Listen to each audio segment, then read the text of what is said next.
तो welcome friends. तो आज हम लोग पढ़ेंगे the printing culture and the modern world part two. ठीक है, पार्ट टू हम लोग पढ़ेंगे यहाँ पर। पार्ट वन मैंने ऑलरेडी अपलोड कर लिया है, ज़रूर से देखना, या फिर मैं एंड में लगा दूंगा, ज़रूर से देख लेना। तो इधर हम लोग पढ़ेंगे इसमें हम पढ़ेंगे the impact of print revolution in Europe. The print revolution Europe में आया था, तो मतलब उसका मतलब यूरोप में किस तरह से इम्पैक्ट किया था, ठीक है, किस तरह इफेक्ट किया था। तो पहले reading culture started in Europe. Reading culture already start हो गया था, सब पढ़ने लिखने लगे थे, ठीक है। तो कोई चीज़ मतलब आने से मतलब उसकी अच्छी चीज़ें भी होती है और बुरी चीज़ें भी होती हैं। तो अच्छी चीज़ें तो बहुत हुई, लेकिन बुरी चीज़ें मतलब क्या हुई, मतलब रिलीजियस डिबेट्स होना शुरू हो गए। रिलीजियस डिबेट्स यानी कि मतलब अपने रिलीजन को लेकर के मतलब कुछ उनके ये करना, तो उससे मतलब काफ़ी कॉन्फ्लिक्ट बढ़ गया था। मार्टिन लूथर जो थे वो एक रिलीजियस रिफॉर्मर थे, जो रोमन कैथोलिक चर्च के अगेंस्ट मतलब कुछ बोल रहे थे कि ये मतलब सही नहीं है, ऐसा मतलब करना सही नहीं है। वो मतलब रिफॉर्म लाना चाहते, चेंज लाना चाहते थे मार्टिन लूथर, ठीक है। तो मतलब ऐसा, तो उसने मतलब रोमन कैथोलिक चर्च को मतलब चैलेंज किया उसके साथ डिबेट करने के लिए, ठीक है। तो प्रोटेस्टेंट को support the Martin Luther. Protestant कौन थे, जो मार्टिन लूथर के आइडियाज़, उनके विचार को मतलब सपोर्ट करते थे, ठीक है। उनको प्रोटेस्टेंट कहा जाने लगे। तो इस तरह की चीज़ होने लगे। मोनोक्यो भी एक रिलीजियस रिफॉर्मर था, जिसे कि मतलब बाद में मार दिया गया था, क्योंकि वो मतलब कुछ ज़्यादा ही मतलब बोल रहे थे। उसके कई बार धमकी भी दे दिया गया कि हमारे बारे में इस तरह से मतलब मत कहो, मतलब मत लिखो, लेकिन उसने नहीं माना, इसीलिए मोनोक्यो को मतलब मार दिया गया था बाद में। तो इसी तरह से मतलब रिलीजियस को लेकर के मतलब काफ़ी मतलब अच्छी चीज़ें बुरी, ये अच्छी चीज़ें है, ये बुरी चीज़ें है, मतलब इन सब को आवाज़ उठने लगे। और मतलब जो कैथोलिक जो मतलब चर्च थे, मतलब जो बड़े बड़े मतलब वो थे प्रीस्ट थे, उन लोग को अच्छा नहीं लगा कि हम लोग के खिलाफ जा रहा है, बाइबल के खिलाफ बोल रहा है या फिर उसके खिलाफ बोल रहा है। तो मतलब उनको भी अच्छा नहीं लगा था। एक तरफ से ये एक कॉन्फ्लिक्ट बन गया था, ठीक है, कैथोलिक और मतलब प्रोटेस्टेंट के अंदर, ठीक है, एक मतलब क्लैश हो गया था, ठीक है। तो प्रिंट कल्चर आने के बाद ये एक बहुत बड़ा इम्पैक्ट हुआ था, चेंज लाया था प्रिंट रिवोल्यूशन में। तो दूसरा है the list of read book and non read book in 1558। तो बाद में जब ये सब होने लगा, तो मतलब कैथोलिक चर्च ने क्या किया कि मतलब कुछ ऐसे किताब बनाए जो कि पढ़ना चाहिए, और कुछ ऐसे किताब बनाए जो कि नहीं पढ़ना चाहिए। जैसे कि मार्टिन लूथर के जो आइडिया से इस तरह के किताब को नहीं पढ़ना चाहिए, मतलब the allowed to read book, not allowed to read book, कुछ इस तरह के बुक बनाए, ठीक है। वो 1558 में बनाया गया था। तो जिससे कि मतलब वो उनके खिलाफ मतलब अगेंस्ट जो बोल रहे, वो जो गलत बोल रहे, उस बुक को बैन कर दिया जाता था, और ये कहा जाता था कि ये बुक गलत है, इसे मत पढ़ना। तो नेक्स्ट है द रीडिंग मेनिया।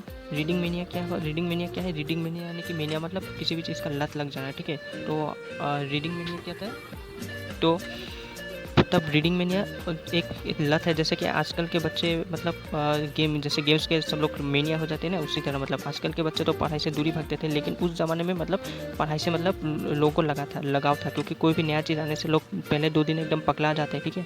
तो बाद में धीरे धीरे उसकी लत खत्म हो जाती है। तो पहले प्रिंट कल्चर नया नया आया था यूरोप में, तो सभी लोग पगला रहे थे। तो रीडिंग मेनिया शुरू हो गया, मैं पढ़ूंगा मैं पढ़ूंगा मैं पढ़ूंगा, सभी लोग पगला रहे थे, ठीक है।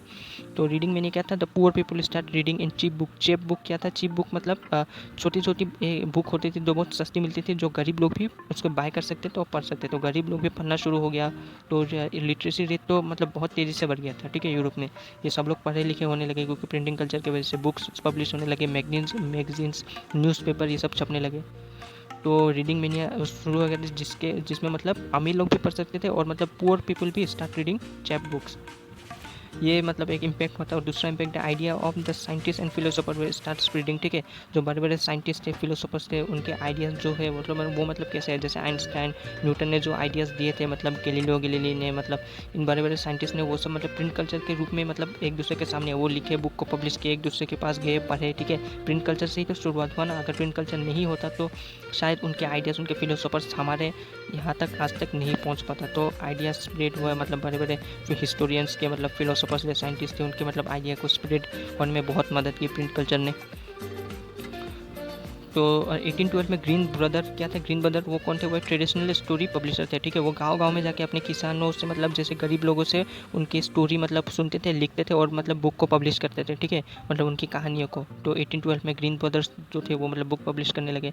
तो लास्ट 19th सेंचुरी में the primary education were compulsory in Europe, ठीक है। प्राइमरी एजुकेशन जो मतलब पढ़ा लिखा है वो कंपलसरी कर दिया यूरोप में, कि पढ़ना ही होगा, ठीक है, कंपलसरी कर दिया लास्ट 19th सेंचुरी में यूरोप में। तो फर्दर इन्वेंशन क्या हुआ उसके, मतलब वो मतलब प्रिंटिंग कल्चर को और आगे पहुंचने के लिए और मतलब नए नए चीज़ इन्वेंट किए।